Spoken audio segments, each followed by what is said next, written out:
huruf alif dianggap tidak ada. Kenapa dianggap tidak ada? Karena bertemu huruf berharokat sukun.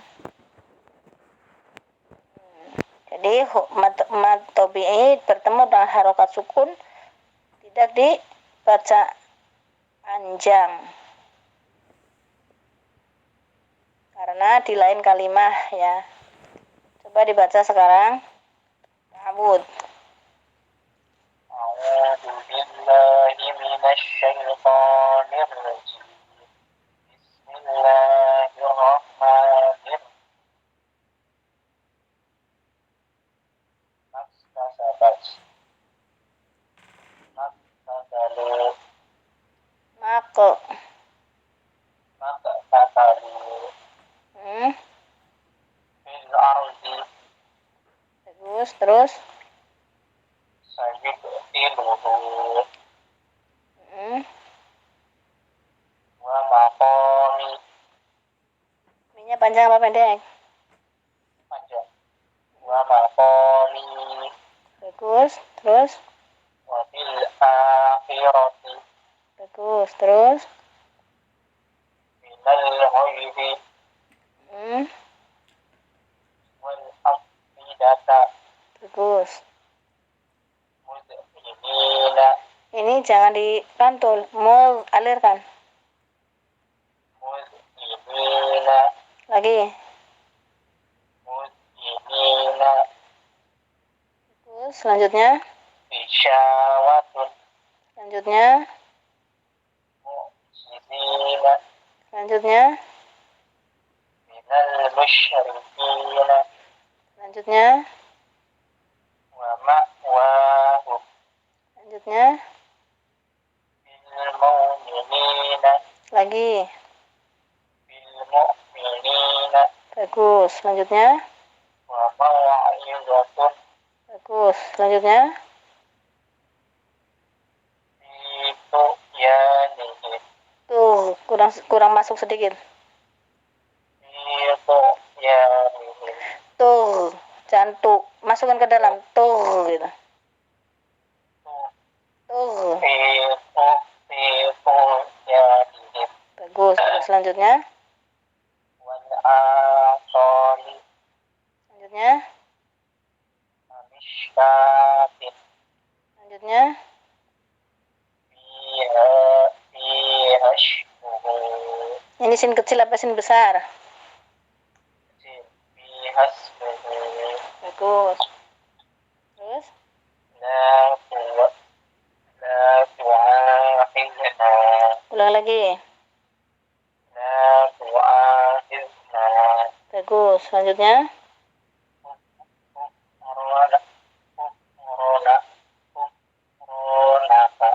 Ghufronaka. Sekali lagi.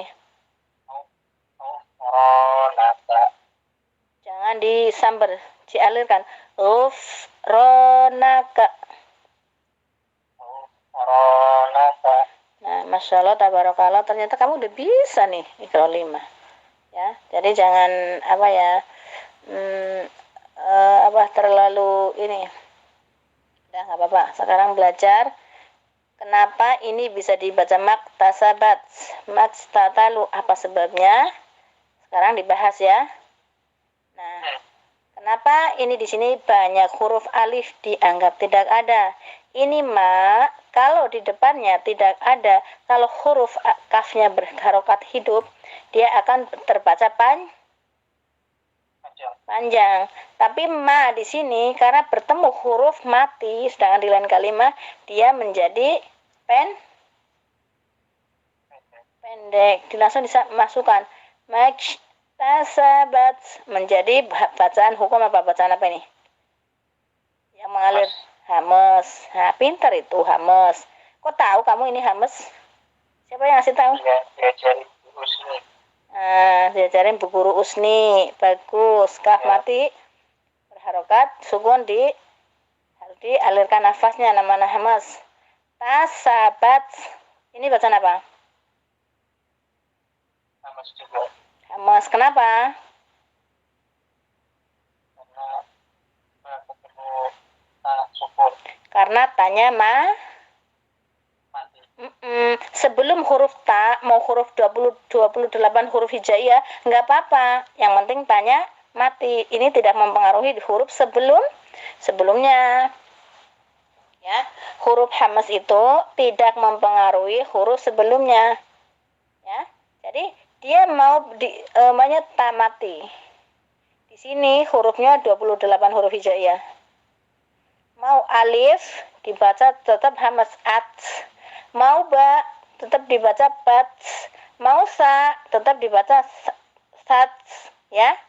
Maunya begitu. Jadi huruf sebelumnya yang ta berharokat sukun ini, huruf sebelumnya tidak mempengaruhi. Jadi kamu kan tadi karena ba harokat fathah bertemu dengan ta, bukan, ya. Karena tanya sukun. Karena tanya mati. Begitu pun kaf huruf hamas, bacaan hamas seperti yang kamu bilang hamas, kafnya mati kan, hamas. Dia pun huruf sebelumnya tidak mempengaruhi. Jadi kalau ditanya majtasabat kok dibaca hamas, karena huruf hamas di situ, huruf hamasnya karena huruf kaf dan ta berharokat sukun, maka dia dihukumi bacaan hamas. Tapi kalau kafnya hidup dihukumi bacaan hamas, bukan? Bukan, karena kafnya hidup. Dibaca hamas harus wajib sukunkan. Nah, tuh ada yang pengen nyontoh saya katanya. Ya Allah, ya Rasulullah, amin. Maktasabat. Nah, ya. Terus ini udah paham ya hamas ya. Jadi huruf hamas itu ada 10. Ya. Banyak. Tapi yang di sini yang dibahas kaf sama ta, karena selain kaf sama ta dia sifatnya rohwah. Tanpa kita hameskan, tanpa sadar kita akan mengucapkannya secara hamas. Nah, ini huruf hamas ini. Nah, kami ini mengalir kan? Sebenarnya hamas. Cuman kita nggak begitu difokuskan karena dia akan mengalir begitu saja, gitu. Karena dia mempunyai sifat rohwah, mengalir hurufnya, suaranya mengalir, sya, shi, gitu kan? Kalau sin juga has, sa, si, saya, suka, gitu kan? Saya. Nah, itu kan udah mengalir, udah mengalir nafasnya. Tapi kalau kaf tidak. Kakiku, ta, titu. Dia mempunyai sifat ziddah, tertekan. Maka itu spesial bukan hamas yang kaf sama ta, familiar banget ya. Paham semuanya orang belajar tajwid, belajar tahsin, paham. Oh, itu ada kaf, ada ta. Kita harus hati-hati. Nah, kayak gitu ya. Jadi ini kaf sama ta hamas, tidak mempengaruhi huruf sebelumnya, tidak mempengaruhinya. Ya, dimanapun kalau ada kaf ta mati gitu dibaca hamas. Dan hurufnya ada 10. Huruf hamas ada 10. Fa. Jadi kalau huruf fa dimatikan, af di al kan. Nih contoh di sini, huruf yang bawah harus di al alirkan. Huruf gitu. Nah, terus setelah fa, ha. Di sini ada hangga. Di sini udah ada hangga di sini. Ada ya? Gitu ya. Roja. Roj.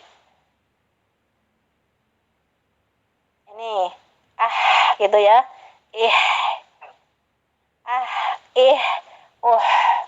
Dia akan mengalir nafas.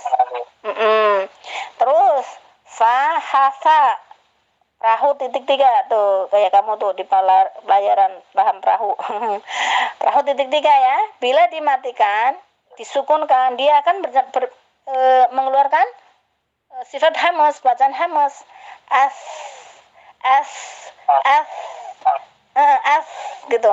Walaupun bukan suara yang mengalir ya.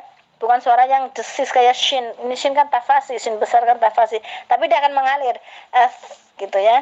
Sebenarnya kaf ini bukan bukan, tapi gitu, secara spontanitas. Cuman di sini karena kadang-kadang orang tidak bisa mengucapkan hamas, jadi gimana caranya mengucapkan hamas? Ya udah dicontohin seperti itu, pencontohan, nggak apa-apa. Nanti kalau udah bisa jangan keras-keras, sedikit aja. Tasabat itu, tasabat gitu ya.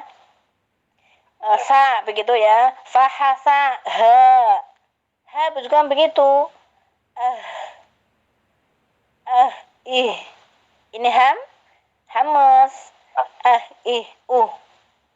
terus fahasahu, shin besar. Nah, shin besar ini mish, udah jelas ya. Mish, kho, di sini ada kho enggak? Kho mati ada enggak? Nah, kalau kho juga gitu ya, sama tebal, jadi sambil itu. Dia rohawa dan hamas, jadi ya sifatnya rohawa dan hamas, mengalir nafas dan suaranya juga mengalir ya. Itu dengan ini. Kalau ini kan sifatnya zida, bukan rohawa gitu. Selain kaf sama ta, dia mempunyai sifat rohawa, jadi suaranya pun mengalir gitu. Mengalirnya suara ditambah nafas gitu. Sampai shod as juga mengalir. Fahasahu sa asin fihas, mengalir. Fihas sakata. Nah, akhirnya masuk ke kaf dan ta. Jadi yang selain kaf dan ta, dia akan mengalir dengan sendirinya bila kita mengucapkan makhrajnya dengan sempurna. Dengan mengucapkan makhrajnya dengan sempurna akan mengalir dengan sendirinya. Karena dia itu sifatnya mengalir. Nah, sedangkan hamas pun sifatnya mengalir. Jadi perpaduan hamas dan rohawa tanpa disadari, huruf-huruf selain kaf dengan ta dia akan mengalir dengan sendirinya, dengan sempurna. Makanya aneh kalau Bismillahirrahmanirrahim kok bisa tertekan Bismillahirrahmanirrahim, itu kadang-kadang aneh. Kalau bisa baca Bismillah ya tergesa-gesa, harus dialirkan sifatnya rohawa dan hamas. Nah, jadi yang di sini yang harus yang agak susah memang hamas, huruf kaf sama ta ya.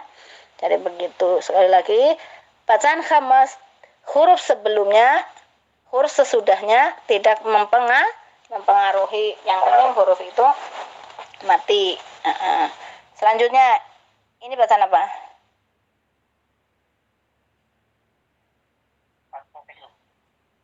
Matobingi kan kalau bertemu huruf bersukun nggak boleh dipanjang.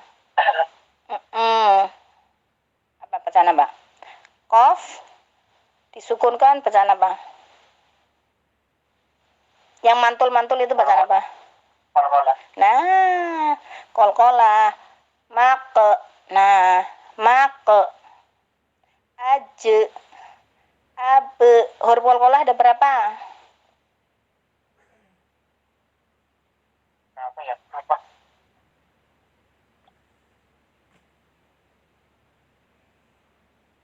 Ba, jim, dal, to, sama kof. Berarti berapa ini? 5. Jadi huruf kolkolah apa sih? Kolkolah artinya apa? Memantul. Nah, memantul. Kapan terjadi bacaan kolkolah? Bila hurufnya bila hurufnya mati. Nah, ini kita di sini lagi belajar hukum huruf mati nih ya. Hukum huruf mati, ada hukum nun mati dan tanwin, ada hukum mim mati, ada hukum lam mati, ada hukum apa lagi? Lam ta'rif, alif lam ya. Ada hukum idhom dan lain sebagainya ya. Dan salah satunya adalah bacaan Al-Quran, ilmu tajwid, salah satunya hukum-hukum di dalam ilmu tajwid, salah satunya adalah hukum nun, hukum huruf hukum huruf apa? Huruf mati. Nah, ini dibaca hamas karena hurufnya mati. Nah, sekarang kedepannya adalah dibaca kol-kolah karena hurufnya mati. Kalau kot selak. Nah, ini dibaca hamas enggak?